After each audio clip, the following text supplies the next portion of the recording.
The forest does not apologize for its thorns, nor does the wolf regret its hunger. In the wild, all things are as they should be, honest and fierce. Obad-hai is the untamed soul of Oerth, the horned king who commands respect for the wild in all its ferocity and splendor. He is the master of the wild hunt, a relentless force of nature that reminds all creatures, predators and prey alike, of their place within the great cycle of life. While he nurtures harmony with nature, he also embodies its raw and unyielding power, teaching his followers to embrace the wilderness not just as a sanctuary of beauty, but as a crucible of survival, strength and balance. To follow Obad-hai is to stand shoulder to shoulder with the primal forces of Oerth, not as their master, but as their humble steward and unyielding protector.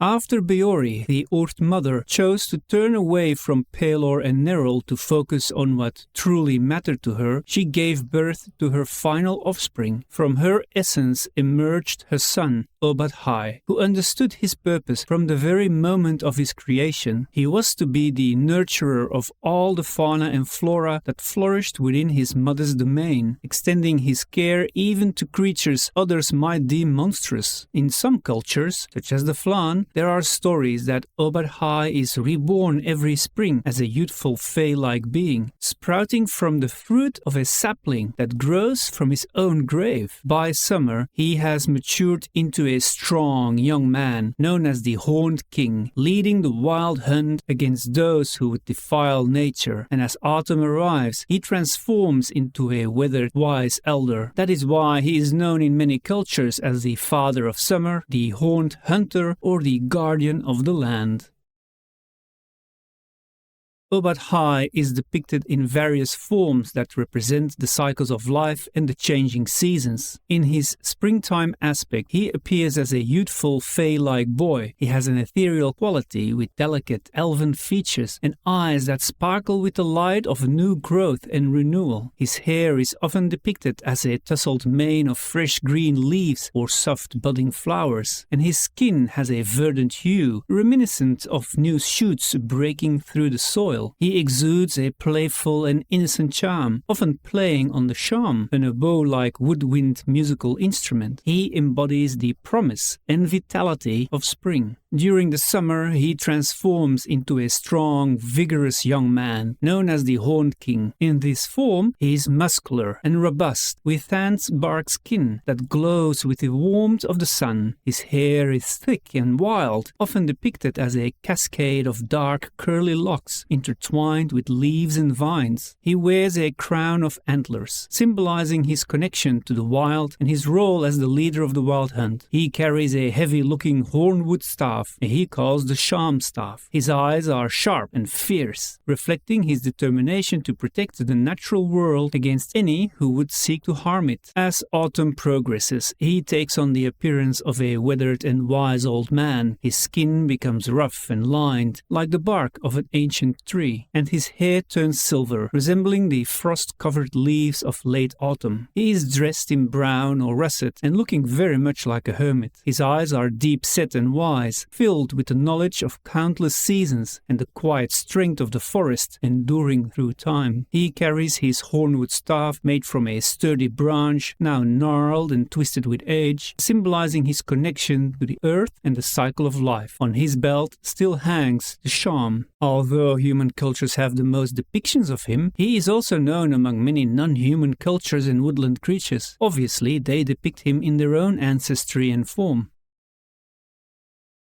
He is wild, unpredictable, and only concerned with his own portfolio. It is why he hardly keeps relations with any other deity. Obad-hai does, however, have a deep, respectful relationship with his mother, Beori, the very embodiment of the natural world he seeks to protect. Their relationship is one of mutual respect and understanding, as they share the same overarching goal of maintaining the balance and sanctity of nature. Beori is often seen as the nurturing earth, while he represents the dynamic forces within nature itself. He has a respectful but somewhat distant relationship with Pelor, as the god of the sun, Pelor plays a crucial role in the cycles of nature, providing light and warmth that are essential to life. However, Obad-hai's focus on the neutrality and balance of nature means that he sometimes views Pelor's emphasis on good and light as overly simplistic. They coexist peacefully, recognizing that both light and nature are essential to the world, but they do not work closely together. His relationship with Nerol is complex and adversarial. Nerol, as the god of death and darkness, is often in conflict with the forces of life and nature that Obad-hai represents. In the myth of the summer tree, for example, Nerol slays Obad-hai each winter, symbolizing the death of nature and the end of the growing season. However, this cycle also represents the natural order and the inevitability of death and rebirth, making their relationship one of necessary opposition rather than outright hostility. Nerol is, however, evil and murders Obad-hai's avatar for no other reason but because he can. Here are some other deities he sometimes interacts with. Ouijas, goddess of death, magic and laws, as they both respect the natural order, and in some cultural myths she is also involved in the cycle of life. Procan, god of the sea, whom he respects for his embodiment of the wild and uncontrollable elements of the natural world, but he is also carefully watched to ensure that his actions do not unduly harm the balance Obad-hai strives to maintain. Valnius, the god of the sky and weather, who he looks to for providing the necessary conditions for nature to thrive. Their relationship is cooperative. While Valnius can be unpredictable at times, bringing both gentle rains and fierce storms, Obad-hai understands that this variability is part of the natural balance.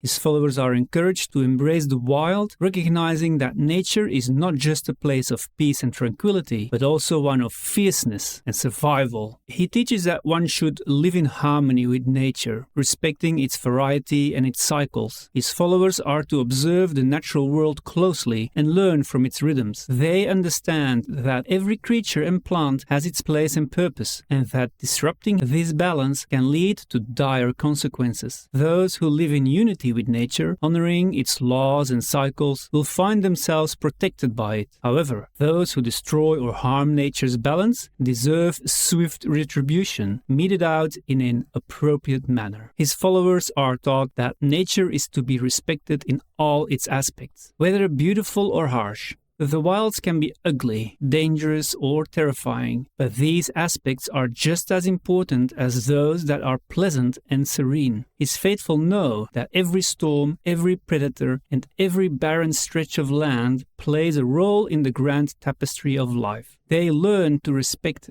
these elements for what they are, understanding that the challenges presented by the wild are as much a part of nature as its gentler aspects. He also teaches that death is a natural part of life, necessary to maintain the balance. His followers are not opposed to hunting or harvesting, but they are taught to do so in a way that preserves the natural order. Hunters are instructed to take only what they need and to focus on the weak rather than targeting strong, healthy animals for trophies. Wasteful slaughter and needless destruction are abhorred, especially if they threaten the survival of a species or disrupt the ecosystem. His faithful should be guardians and protectors of the wild. Hunters, gatherers, loggers, shepherds, and peasants who live close to the land and understand its values see forests, rivers, and fields as sacred, and they see it as their duty to defend these places from overexploitation and destruction. They allow for sustainable use of natural resources, but are vigilant against any abuse that threatens the balance of nature. His followers are thus not inherently opposed to civilization or progress, but they strive to ensure that human activities do not destroy the wilderness. They recognize that both nature and civilization have their places and work to prevent them from coming into destructive conflict. A ranger might, for example, guide a caravan safely through treacherous terrain, or a druid might help a village prepare for a harsh winter, balancing the needs of the people with the preservation of the natural world.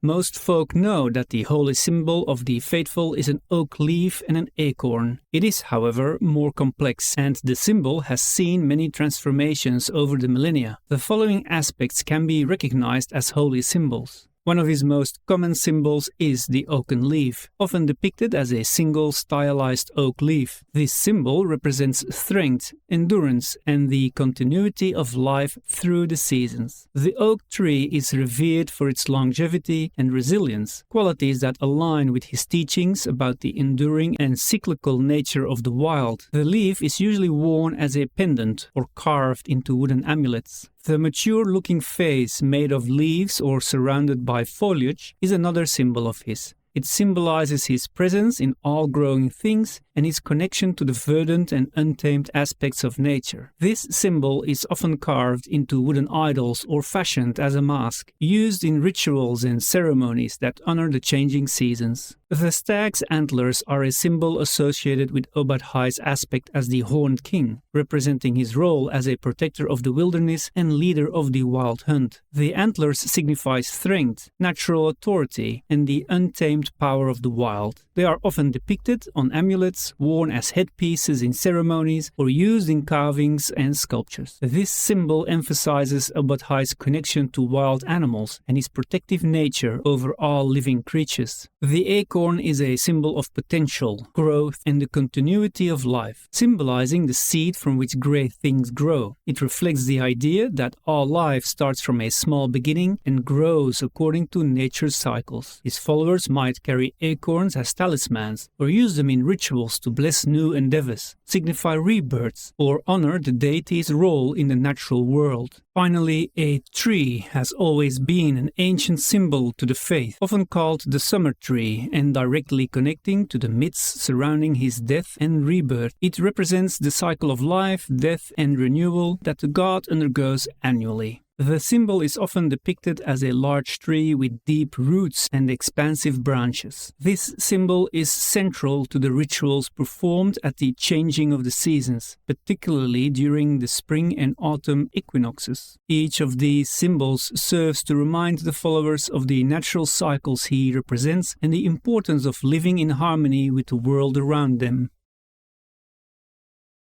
His shrines and temples are typically found in natural settings, reflecting the god's deep connection to nature and the wilderness. They are often simple structures made from wood and have a sober, functional interior, and can be found in rustic locations, often in small villages on the fringes of civilization where the wilderness meets human habitation. There are more elaborate temples as well, built high in the trees or located in ancient oak groves that have been carefully tended over the centuries. They are typically hidden deep within forests, far from the eyes of men, and are protected by numerous guardian animals and other denizens of the wild. Worship of Obad-hai, however, always takes place outdoors rather than within temples. Followers of the faith gather in places of natural significance, such as megalithic circles, sacred groves, or any location that holds a connection to the earth. Since the faith claims no sacred books or scrolls, these places preserve wisdom for future generations in the forms of carved runes into the stones or bark, leaving behind whispers of knowledge for those who seek to understand the mysteries of nature. Services to the sham are usually quick and simple, with the minimum of ritual, focusing on the natural cycles of the world rather than a rigid calendar. Gatherings often involve hymns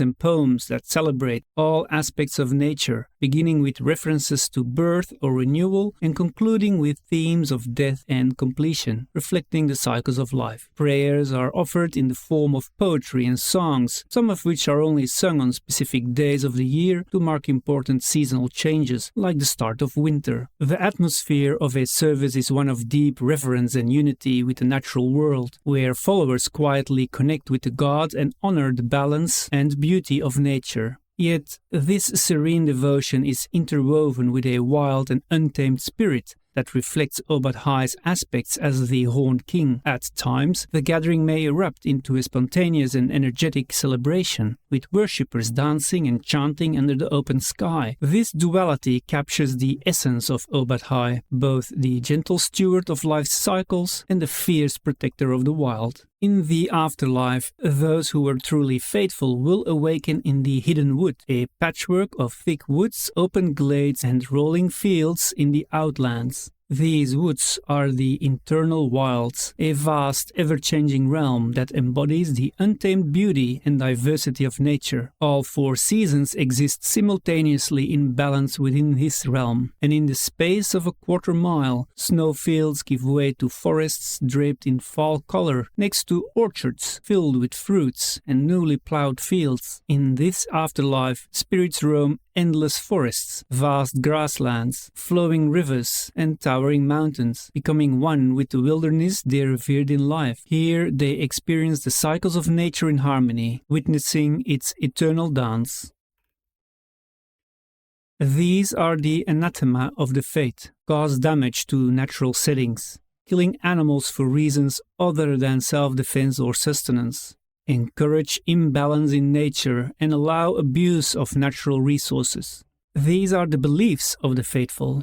The Great Wheel. His followers revere the natural cycles of life, death, and rebirth, reflected in the seasons, the turning of the moons, and the stages of existence. Spring's growth, summer's abundance, autumn's harvest, and winter's dormancy mirror life's inevitable progression. Druids and worshippers see their role as guardians of this eternal process, both in their actions and thoughts, constantly working to preserve the equilibrium of the natural world and respecting the interconnectedness of all life. Symbolism. Nature itself is the sacred scripture of Obad-hai. Instead of seeking guidance from a god's servants directly, his followers interpret omens and divine will through the flight of birds, rippling waters, or the bloom of flowers. Sacred trees such as oaks and ash symbolize strength and resilience, while mistletoe signifies the connection between the divine and earthly realms. These symbols reinforce the belief that wisdom lies in understanding and honoring the natural order, without intermediaries.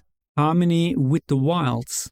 To follow Obad-hai is to embrace all aspects of nature, from its serene beauty to its untamed ferocity. Every creature and plant plays a role in maintaining the delicate balance of the ecosystem. Storms, floods, and natural disasters are viewed as necessary parts of the cycle, not as calamities to be feared. His followers seek unity with the wild, striving to protect its balance while accepting its challenges and dangers. These are the goals of the faithful. Protect the balance of nature, endangered species, wildlife, and holy places of the green faith. Followers of Obad-hai ensure that the delicate equilibrium of ecosystems is preserved, defending the wilderness from those who exploit or harm it recklessly. Assist people to survive the perils of the wilderness, and guide civilization to grow in harmony with nature. The faithful act as guides and protectors, teaching others how to navigate and respect the natural world. They encourage sustainable practices in farming, hunting, and settlement, fostering coexistence between civilization and the untamed wilds. Destroy the forces that seek to upset the natural balance. Followers take swift action against those who defile or corrupt the wilderness, such as reckless loggers, poachers, or malevolent forces like undead or demons. These are some aphorisms of the faith. A weed is just a plant whose virtues are not understood. This aphorism suggests that all aspects of nature have inherent value and purpose, even if they are not immediately apparent to us. It encourages to seek deeper understanding of all living things, recognizing that what might seem undesirable or worthless may have its own unique role in the natural world. It teaches the importance of looking beyond appearances and appreciating the intrinsic worth of all forms of life. The creation of 1,000 trees is a single acorn. This saying emphasizes the potential for growth and the cycle of life that is central to nature. It highlights the power of small beginnings and the importance of nurturing the seeds of life. It reflects the God's appreciation for the cycles of nature, where even the smallest and seemingly insignificant elements can lead to great and lasting things. It encourages patience, care, and respect for all stages of growth. Nature never deceives us. It is we who deceive ourselves. This aphorism underscores the idea that nature is always honest and operates according to its own rules and cycles, without malice or deception. It serves as a reminder that misunderstanding or underestimating the natural world often leads to problems. It encourages to observe and learn from nature as it is, without projecting your own desires or misconceptions onto it. A river cuts through rock with patience and persistence. This saying illustrates the power of persistence and the gradual but unstoppable force of nature. It would teach that natural processes may take time, but they are relentless and effective. It serves as a metaphor for the enduring strength found in patience and consistency. It encourages to adopt these qualities in your own lives, trusting in the steady course of nature's flow. Staves of the Unyielding Oak. These are legendary magical items tied to the fate of Obad-hai, often revered by druids, rangers, and other protectors of the natural world. These staves are crafted from sacred oak trees, imbued with powerful natural magic that reflects the enduring strength and resilience of the forest itself. Each staff is said to possess the spirit of an ancient tree, granting its wielder potent abilities related to growth, protection, and control over nature. The staves are often used in rituals to preserve the natural balance. Legends say that the staves of the Unyielding Oak were created by the greatest druids in service to Obad-hai, who sought to embody the unbreakable connection between themselves and the natural world. Over time, these staves have been passed down through generations of druids, with only the most worthy protectors of nature being entrusted with their power. The Leaf Armor of the Eternal Oak. It is a legendary suit of armor made entirely from the enchanted leaves of a very sacred oak tree. Worn by a great druid of Obad-hai, this armor provides exceptional protection while being lightweight and flexible. It is said to allow the wearer to move as quickly as the wind through the forest, blending into the natural environments. The armor is also rumored to offer resistance to elemental hazards. The Charm Staff. This divine relic is directly tied to Obad-hai and is said to be carved from the very first oak tree that sprouted from his creation. Legends say the staff was once wielded by the deity himself, containing vast powers tied to the cycles of nature, weather, animals, and plants, and able to restore life to desolate lands. The Charm Staff is also associated with the seasonal cycles, and its powers may wax and wane in accordance with nature's rhythms. The Horn of the Hunt. This horn is a relic associated to the deity's aspect as the Horned King and leader of the wild hunt. Blowing this horn can summon creatures from the wilderness to aid the caller, be they wolves, elk, or even fey spirits. The horn is also believed to grant its wielder mastery over the animals of the forest. In some stories, the horn can also call forth the wild hunt itself, a group of spectral hunters who chase down those who have greatly offended the natural world. Thanks for watching, and consider leaving a comment, like the video, subscribe, and share it on other platforms. An extra thanks goes to those who have joined the Grey League through my website, where you can also find the video transcripts and many other articles. The link is in the description. Now, take care and see you in the next one.